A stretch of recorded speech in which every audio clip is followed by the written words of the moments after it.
Superman is the squirrel-saving, underwear outside of pants-wearing, near-godlike Boy Scout the world knows and loves. A symbol humanity can trust. But what if he wasn't? Throughout the film, Lex Luthor, his rival, preached that Superman was not a savior, but a threat with the power to do whatever he wants without consequence. So what if we took James Gunn's version of the character, tweak plot holes of the movie, and literally rewrite an ending that proves Superman is not the boy wonder he makes himself out to be, to where Lex Luthor was right. Let's give this movie a take two. First up, the Proton River. We're told by Mr. Terrific that it's deadly. Instant destruction if you enter it. So what does Superman do? Oh, just a leisurely breaststroke through it for a full movie minute. No burns, no lasting effects. No, wow, that was close. Just a swim. Next, slow-mo rescue sequences. Superman saves a squirrel. Superman saves a little girl. Superman saves a woman in her car just before she's pancaked. The shots? Gorgeous, but unrealistic. In reality, buildings are collapsing everywhere, not politely taking turns so Superman can save each victim one by one. The film frames him as this flawless savior, but logically, countless lives would have been lost off-screen. Number 3.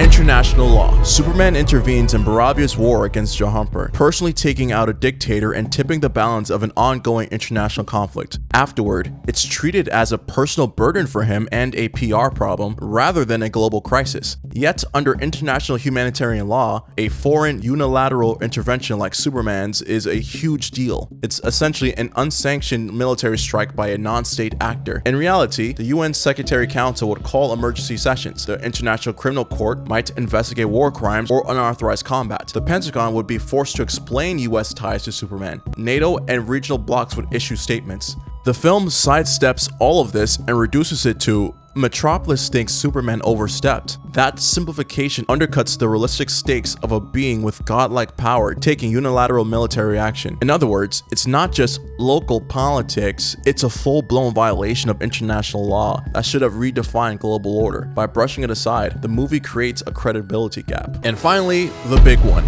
Superman turns himself in to the authorities after a video of his Kryptonian parents surfaces. Lois Lane rescues Superman from Luthor's clutches. Yet, if Superman chose to surrender, then there's no logical reason for Lois to orchestrate a rescue. He wasn't trapped against his will, he was detained because he wanted to be. Either his arrest mattered and breaking him out makes him complicit in undermining due process, or it didn't, and the rescue was pointless. The movie never reconciles these two beats. If the point was to show Superman's self-doubt, then Lois's jailbreak deflates the moment. If the point was to show Lex manipulating the system, then Superman should have genuinely been imprisoned or endangered. Instead, we get mixed signals, a voluntary surrender treated as a hostage scenario. The movie wants to raise questions about power, legitimacy, and accountability, but it skips the real-world consequences that would logically follow. And yet, despite all this movie was fantastic. It actually brushed up against something really interesting: geopolitics. It flirted with questioning Superman's role beyond American borders. So what if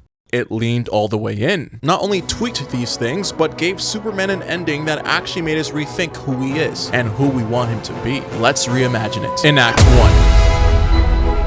The original film opens with an established Superman, already having suffered his first ever defeat in the battle against the Hammer of Baravia, and after preventing Baravia's invasion of Jahumper. While healing by concentrated solar energy in his Fortress of Solitude, his robot helpers play a video of his birth parents, encouraging him and sharing his purpose to him as they send him off to Earth before their eventual deaths. In their message, they tell him they sent him to Earth because they believed it was a place where he could do the most good. In his second battle against the Hammer in Metropolis, we learn Lex Luthor is orchestrating the events behind the scenes. Simultaneously, his interference in international politics draws public backlash towards Superman, making him an increasingly controversial topic of public conversation. As Clark Kent, he continues his work at the Daily Planet, allowing a knowing Lois Lane to interview him where he struggles with deciding how much of himself to share with the public. The end of Act 1 sets the stakes. Superman is wounded and increasingly controversial while Lex Luthor's machinations are strengthening. As per usual, Act 1 is mostly kept the same. But in our version, there's one crucial slip. During an interview with Lois, Superman says, Maybe Superman is meant to save more lives beyond crimes in America. I'm an alien, not American. It's not just a throwaway line. It's the seed of something bigger. Maybe his mission isn't just truth, justice in the American way. Maybe it's dismantling oppressive regimes, preventing wars, stopping atrocities before they even start. It's subtle, but it's the first crack in the Superman that we know. In Act 2, Lex Luthor forges forward in his newfound position as both a trusted stakeholder to the Pentagon, pitching the formation of Planet Watch, a security/power structure built around controlling metahuman activity, successfully lobbying for military and political support. Meanwhile, public confidence and his reputation fractures as Lex's team successfully infiltrates the Fortress of Solitude and reconstructs the video of Superman's birth parents and shares it with the public. The video reveals that his parents sent Superman to Earth in order to take over and to acquire as many wives as possible in a harem. The video successfully discredits Superman's motives, reclusing him to recover after another battle's defeat back to his parents in Kansas. System sabotage, alliances tested, and the mounting weight of doubt and betrayal begin to overwhelm Superman. Again, we stick close to the original, but sharpen the political edge with another subtle breadcrumb. Now, when Lois confronts him about the controversial Kryptonian parents video, he says, "I only knew the first half, but would it really be so bad? Especially with the way you see the world, it's unsettling." And it makes us question just how comfortable he is with moral gray zones. We also see his relationship with his Kansas parents fracture. He accuses them of raising him so morally sheltered that he doesn't understand the real world or his place in the global order. In Act 3, Superman, recovering bits of his power, is forced into dire choices. Lex's ultimate plan reveals itself. He's created Ultraman, a clone of Superman, to act as a weapon against him. The city is torn apart as the battle floods the streets. Simultaneously, Lois and Jimmy Olsen piece together evidence that exposes Lex's global crimes, giving counterweight to the public narrative Lex has been building. Their journalism uncovers his schemes and manipulations. When the final battle comes, Superman confronts Ultraman in a devastating showdown that threatens to rip open a pocket universe rift in Metropolis. He must defeat his own twisted counterpart. During this moment, Superman delivers a powerful speech about the meaning of heroism, humanity, and his choice to protect Earth, using both his Kryptonian origins and his Earth upbringing as fuel, not conflict. In the climax, as the portal begins tearing the city apart, Mr. Terrific and other allies help close the breach while the other metahumans save Jumper from Baravia's invasion. Ultraman is destroyed, and Luthor is exposed and arrested. We diverge here. During Superman's fight with Lex's clone, the clone just stops.